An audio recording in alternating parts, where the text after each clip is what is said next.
حكايتنا النهاردة قصة حقيقية بتحكي يعني عبرة لكل واحد يفهم كويس، وقبل ما يفكر يتجوز يعرف هو هيتجوز مين، او يعرف هو هيظلم ابنه او بنته ازاي. انا مجرد سبب بس جاي اوصل لك رسالة يا صاحبي. اوعاك في يوم من الايام عايز تتجوز بلاش تظلم، بلاش تظلم بنتك، بلاش تظلم ابنك، بلاش تظلم. ها طب اسمع القصة النهاردة. القصة النهاردة تستعجب لها وممكن تقعد تعيط عشان تسمع القصة ديت. شهاب عمره 37 سنة، كان متجوز عمره 22 سنة، من أسرة غنية، من قول فقير أبدا. ده عنده شركة واتنين، وعنده كام سيارة، والدنيا حلوة معاه. وعشان الدنيا حلوة معاك يا باشا هتبيع وتشتري في الناس؟ لا يا هناء. كان متجوز واحدة، اتعرف على واحدة في الدراسة بتاعته كان بيحبها أصلا، فاهمني، اسمها نادية. كان بيحبها وبيعشقها عشق عبادة، لدرجة ان اهله قالوا له بلاش تتجوزها لانها فقيرة. قال لهم يا بابا يا ماما خدوهم فقراء يغنوك ربنا، ما انت عارف كده. خلفوا بنت اسمها نوسة.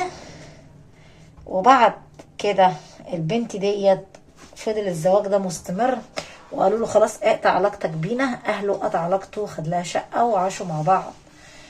كانت اسعد ايام حياته وهو عايش معاه، لحد ما ربنا رزقه بواحدة جت تشتغل معاه في الشركة. انا ما اعرف انتوا ايه حكايتكم في السكرتيرة، انا ما اعرف ايه حكايتكم انتوا، بس كانت بتلبس جيب قصير كده وكله قصير في قصير. اللي يحزنك هي نوسة. السلام عليكم ورحمة الله وبركاته. أكيد وحشتوني وبتوحشوني. الناس اللي بتحب أسطورة العالم العربي هتنزل بس تلعب لعبة واحدة، وأمور يا ست هناء والله العظيم ما يأمر عليك ظالم يا بطل العالم. حط لي بس لايك يا برنس، لايك وكومنت حلو كده وسبسكرايب وايه هناء. حضر لك فنجان قهوة عشان تعرف تعمل دماغ مع أحلى ست مصرية. تبقى مين؟ لو انت جدع قول لي مين هي الست المصرية اللي هتعمل معاها احلى دماغ؟ تبقى هرم مصر؟ لا لا لا لا لا يا هناء. تبقى الاسطورة. الاسطورة. انزل العب يا ابني مع الكبار. اللعب مع الكبار يبقى هناء هرم مصر او هناء الاسطورة زي ما انت بتحبني، او برنسيست اليوتيوب على حسب لقبكم. انت بتحب مين بالظبط؟ لو بتحبني من قلبك هتنزل ترزع لايك وتعمل لك احلى فنجان قهوة مع احلى ست مصرية تبقى هناء الاسطورة. طيب ايه هناء، انتوا بتوحشوني، بس انزل دلوقتي حط لي لايك اما نشوف اخرتها. لايك وكومنت حلو كده انزل اعمل لك فنجان قهوة من ايد اسطورة العالم العربي. فنجان قهوة كده، وانزل ارزع لايك للاسطورة. لايك وكومنت حلو كده وسبسكرايب. وعايزة اقول لك الاسرار والتكات. لو عايز تتجوز بلاش تظلم، انا بزعل بس على الاولاد. بلاش تحزني علمني. طبعا فضل متجوز البنت اللي انا حكيت لك عنها، اتجوزها فتره طويله، وطبعا خلف بنت اسمها نوسه. وما اعرف هو خلفها عشان يظلمها ولا خلفها عشان ايه. المهم تعرف على واحده سكرتيره، بصراحه كانت داخله توصيه من اهله، يعني اهله هم اللي زقنها ايه عليه. فطبعا قالوا لها ان مفاتيح قلبك معايا، فهمتوا كده؟ مفهمين هو بيحب ايه وبيكره ايه وبياكل ايه وبيطفح ايه، كل حاجة كل حاجة كل حاجة في اي حاجة. ها انا ما اعرف انا ما اعرف احط لك زبدة بلدي عشان تحبني، يعني انا ما اعرف. طبعا كانت بتعمل اي حاجة عشان تلفت نظره. مفاتيح قلبك معايا، هجيبك وبهوايا. انا ما اعرف. طب يا هناء فين الكاريزما بتاعتك؟ طيب لو بتحب كاريزما هناء الاسطوره يبقى هتنزل ترزع لايك وكومنت حلو كده وما نشوف بلاوينا. لايك بس عقبال ما نسوي الفنجان واسمع قصتنا من البدايه للنهايه. حبك حبك حبك زي ما انا بحبك انزل حبني بقى من قلبك. الصراحه يعني عايزه اقول لك حاجه حصلت معايا. بص القهوه كلها اتدلقت على المطبخ وعلى جسمي، ما اعرف اكيد حد نبر على القهوه بتاعتي، اكيد والله ما القهوه هتدلق كده من نفسها ابدا. القهوه كلها اتدلقت يا ولد، ما اعرف عين وصابتني. المهم البنت الست هانم مراته فضلت ايه يعني مش عايزه حاجه تضايقه تسعده، بس هي كانت عايزه كل ده ما تبغي شيء منه، وعمرها ما طلبت منه شيء، لحد ما اتفاجئت في يوم قال لها انا معجب بالشخصيه دي وعايزه اتجوزها وبحبها. صدمت وقالت له ليه كده؟ انا كنت مفكره ان انا اول حب في حياتي. قال لها برضه انا بحبك. قالت له انت كذاب، انت راجل كذاب، طلقني لو عندك كرامه، طلقني. قالت له مش هتخرج من باب البيت من غير ما تطلقني، لو عندك كرامه طلقني. طبعا قال لها روحي وانت طالق يا شاطره، اوكي روحي وانت طالق، بس يا ريتك تبقي مبسوطه وسعيده. قالت انا مبسوطه وسعيده ان انا اعيش حره وبنتك ما تنساها. طبعا البنت فضلت تعيط وماسكه في رجل ابوها، يا بابا نوسه تعيط كتير.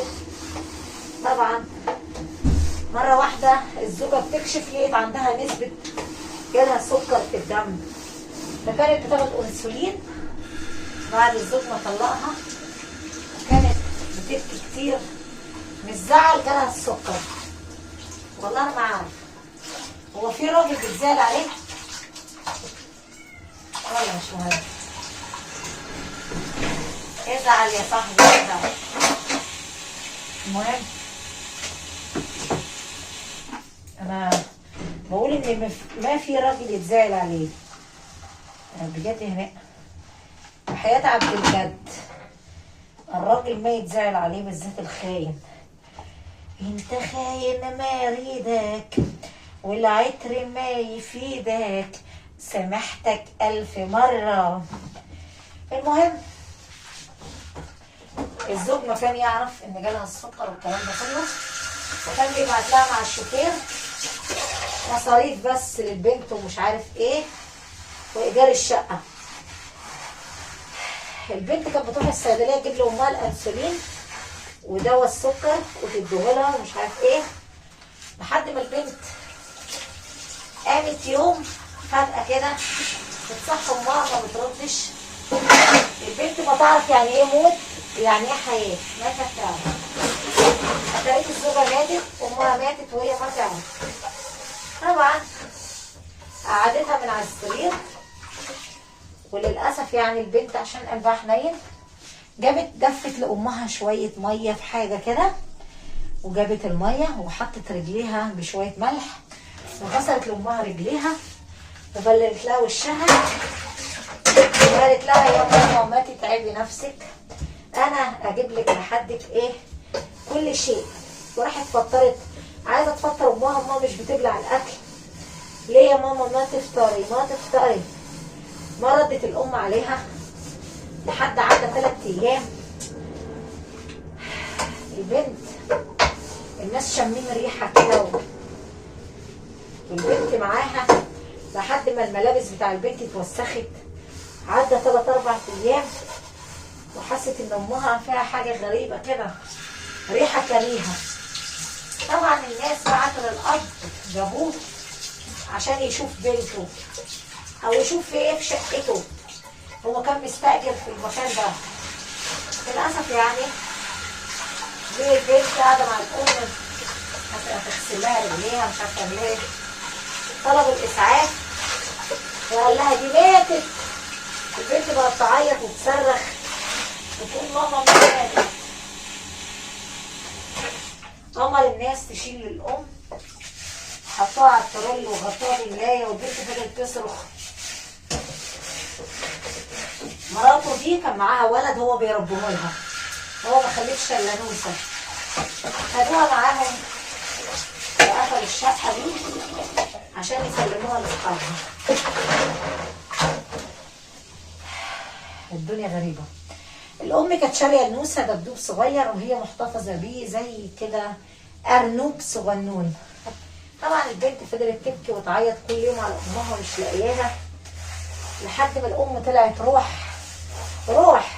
معاها في قلب ايه الارنوب اللي احنا بنحكي عنه ده.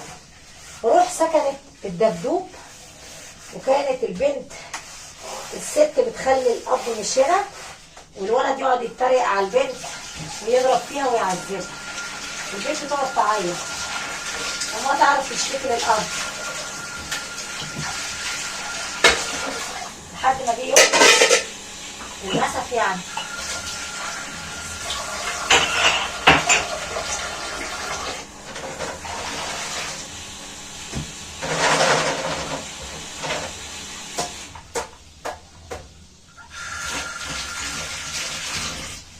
وسيطة المنزل الاب بيقول لها ايه؟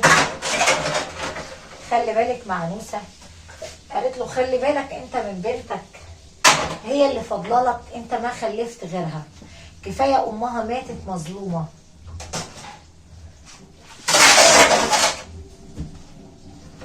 طبعا الست دي كانت بتشتغل عنده الاول مع مراته، فهمتها؟ قبل ما يطلقها ورجعت له تاني تشتغل عند زوجته دي. قال لها في حاجه؟ قالت له شوف انت بعينيك. المهم جه في يوم بدري شويه لقي ان ماسكين البنت. طبعا مراته دي عندها امها، الولد بيقول لها يا تيتا يا تيتا يا تيتا. طبعا كل ما الراجل يمشي الزوج ما ترضاش تاكل البنت وتقعدها في الارض تعذبها. يقعدوا يتفرجوا على الشاشه ويرمي قشر اللب وهي تدور تلم اللب والزباله وشغالها كذلك ويتريقوا عليها. الولد بيقعد يضربها وتعيط البنت.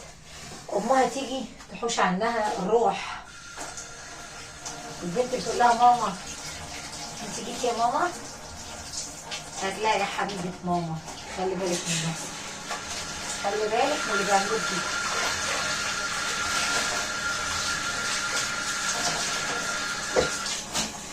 كانوا بيضربوها كتير ويعاتبوها ويجيبوا الكاتن بالميه المغليه يا صاحبي كده ويدلقوا على ايديها ميه زي ما انت شايفها كده مغليه على الايدين، والبنت تفضل تصرخ وتصوت.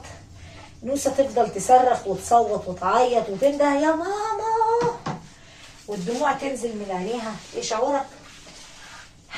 الطفله اليتيمه دي تفضل تبكي وتعيط، ما يرضاش ياكلوها ويحترقوها، والبنت ما بتشكي للاب. لحد ما جه في يوم الاب جه بدري لقوا جدة الولد بتعذب البنت، حاطين برتقانه اورنجه على دماغها وايه يحاول ينشر على الاورنجه والنشاله يجي في عين البنت. قاعد يزعق انتوا ليه بتعملوا كده؟ حرام عليكم. قالت له ايه؟ احنا ما عملنا لها شيء، هو بيهزر معاها. وبنت قالت الادب ولازم تتعاقب. قالت له انا ما عملت شيء يا بابا، انا ما فعلت شيء فيهم، هما اللي بيضربوني ويعذبوني ويخلوني اشيل اللب واشيل واعمل، انا ما عملت شيء. اسال امي. اول ما قال كده قال لها انت مالك؟ حس ان هي اتجننت. قالت له شفت انها كذابه، فين امها اللي ماتت؟ هي تقصد على الروح. من هنا حس ان البنت جالها مرض نفسي، علاج نفسي، عايزه تروح المستشفى. لحد ما قالت له تعالى ارميها في اي طريق عشان نخلص منها. تعرف حاجه؟ انت شفت راجل يرمي بنته في طريق كله مطر؟ طبعا قعدت في السياره راحوا زقينها على الطريق، حاتفينها يا صاحبي في قلب المطر ورموها، والبنت فضلت تصرخ وهو ما قادر يمشي. قال لها حرام عليكي. قالت له خلاص يبقى انت مش عايزني يا حبيب قلبي. اتبعدت عنه، ما يجي جنبيها الا لما يخلص من البنت دي. رموها في الطريق يا صاحبي عشان يخلصوا منها. انا ما اعمل اي شيء. لو وصلت لحد هنا يا صاحبي انزل ارزع لايك للاسطوره، لايك وكومنت حلو. من سوء حظه بقى يا بطل ان لما جه حدف البنت وقعت على الطريق، واخت مراته شافتها، يعني خالتها شافتها وهو بيحدفها على الطريق. كان منظر وحش ان انا خالتي تبقى موجوده وابويا يرميني على الطريق ويحدفني. عرفت كده صح؟ كان منظر مش حلو. لما اشوف المنظر بنت اختي اترمت وديتها المستشفى، البنت جالها انهيار عصبي ودخلت المستشفى. طبعا جدها موجود ابو امها، وطبعا ما رضي الكلام ده يحصل له اصلا. ما رضي بالايه؟ ما رضي بالشيء ده يحصل. حرام حرام، ربنا ما يرضيه الشيء ده. المهم يا صاحبي البنت جالها انهيار عصبي وطبعا تعبانه في المستشفى، والراجل زعل جدا جدها وقال له ما انت مش عايزها ليه تبهدل بنتي؟ بهدلت بنتي وجبت لبنتي السكر منك لله. حسبنا الله ونعم الوكيل فيك. خلي مراتك تنفعك في اخرتك يا ظالم، يا اللي ما عندك لا دين ولا ضمير. لو كان عندك ضمير ما كنت تفعل كده ببنتك الصغيره وما عندك غيرها وما خلفت غيرها. خلي زوجتك تنفعك. حسبنا الله ونعم الوكيل فيك. شفت انت المنظر ده بقى؟ انا ما عايزاك تعمل المنظر ده. انا ما ابغيه ان انت يا صاحبي تكون تقع في نفس المطب ده. لو انت في يوم من الايام اخترت واحده وفكرت تخلف منها، حتى لو كانت فقيره او غنيه، خلاص انت خلفت منها، اتقي الله في عيالك. ازاي هان عليك بنتك؟ هما يحترقوها بالميه ويعذبوها ويبهدلوها. هان عليك يا صاحبي، هان عليك طفلتك وبنتك. اي حد يقول لك حاجه تصدقها كده؟ يا شيخ حرام عليك بقى، اسكت. انا مريضه اسمعك نهائي. هان عليك عذاب بنتك. كفايه امها اللي ماتت، هيبقى انت وامها وزوجتك منكم لله. حسبنا الله ونعم الوكيل. شفت انت بقى؟ شفت انت كلمه حسبنا الله ونعم الوكيل دي بيتهزلها رب العرش. انا بقى بنصح كل جمهوري، كل متابعين، عايز تتجوز يا باشا اتجوز، بس ادي وقت لعيالك. سمعت؟ المرة مش تضحك عليك وتقول لك بنتك عملت وبنتك سوت. مرات الاب خدها يا رب. عمر مراتك ما تبقى حنينه على مين؟ على بنتك مهما تكذب. دي واحده كذابه بتكذب عليك يا صاحبي، بتكذب عليك. هما ما بيتقوا الله في عيال الناس. سكات الناس ما بتطقش. الواحده ما بتطقش عيالها، هتطيق عيال ضرتها؟ جاوب على سؤالي بقى.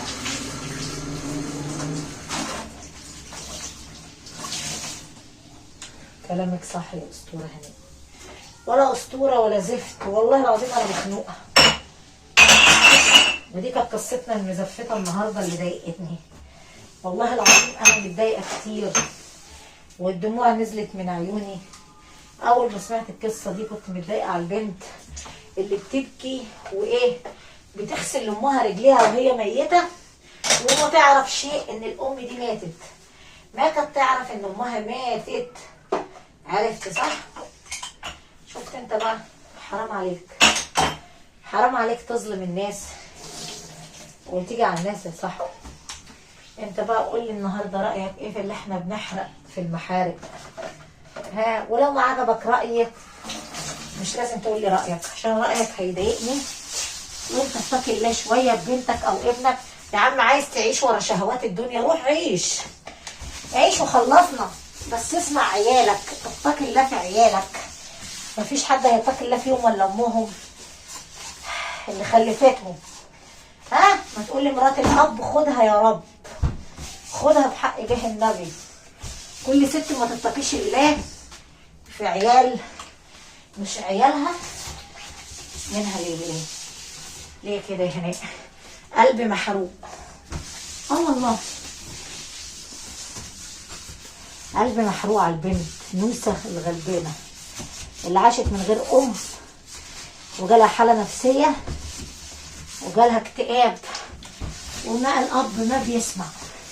كفاية المنظر ان البنت بتبكي ان الاب رماها في الشارع. حط انت نفسك كده، ابويا حدفني في عز التلج في المطر في الشارع وتصرخ وتقول له يا بابا ما تسيبنيش يا بابا لوحدي، ما تسيبنيش، دي كذابه يا بابا، انا ما عملت شيء يا بابا. شفت انت المنظر ده يخليك تعيط ولا لا؟ جاوب على سؤالي وقول لي رايك ايه في اللي احنا بنحرق في المحرق، ها؟ وما تسيبني احرق لوحدي. ولو عجبتك القصه سيبك من العالم اللي زي حالاتي، انا ست زلمه فقيره على الله طبعا في الستر من ربنا. لو عجبتك قصه هناء الاسطوره ما تنسى تحط لايك كومنت حلو كده. انا برضو تعبانه وشقيانه وبصرف على ولادي، ها؟ الرحمه حلوه بالجوز على الحي يا صاحبي، بالجوز على الميت. القهوه اتدلقت هنا وحاجه تزهق الصراحه.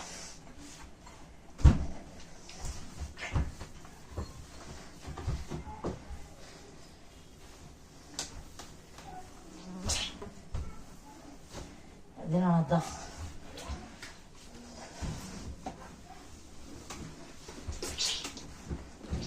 يلا بقى، لو عجبتك القصه ما تنسى تحط لي لايك وكومنت حلو. عايز تتجوز يا باشا روح اتجوز، بس ما تترك بنتك او اولادك لوحديهم. اديهم وقت من وقتك كده زي الفرصه اللي انت، ها؟ عشان انا مخنوقه.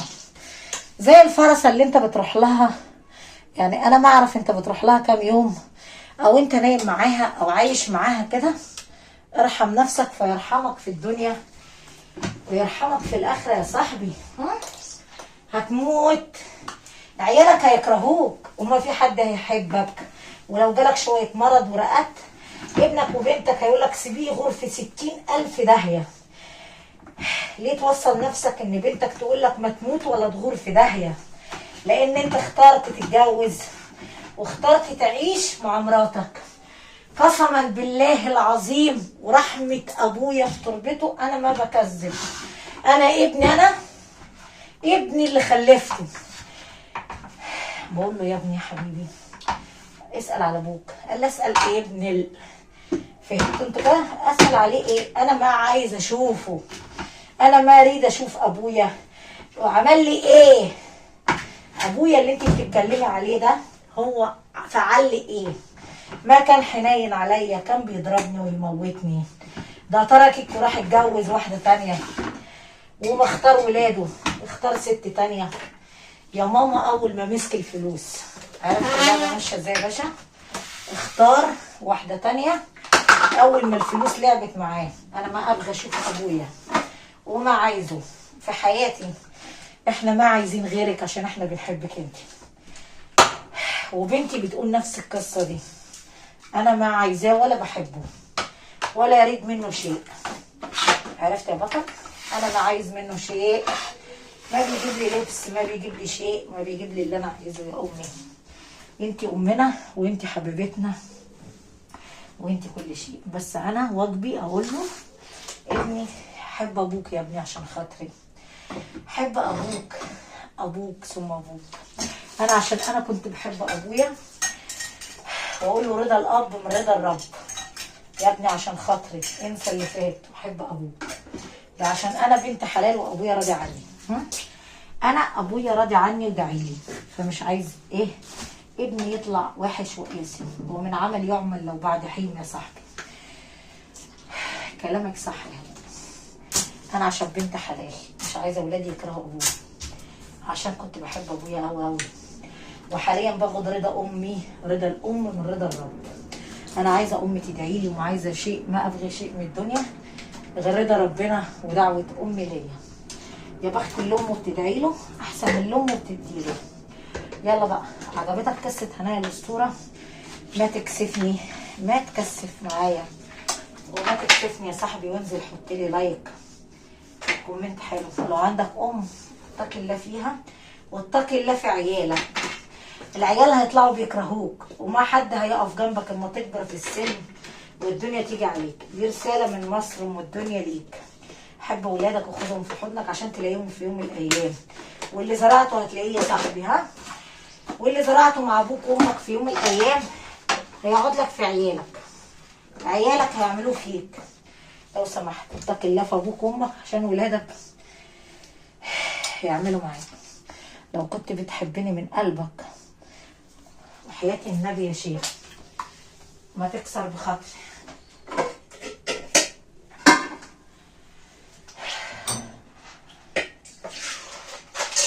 ايه ده هنا؟ عارفين البليله اللي بتتاكل بحليب؟ ما اعرف عندكم اسمها ايه. يلا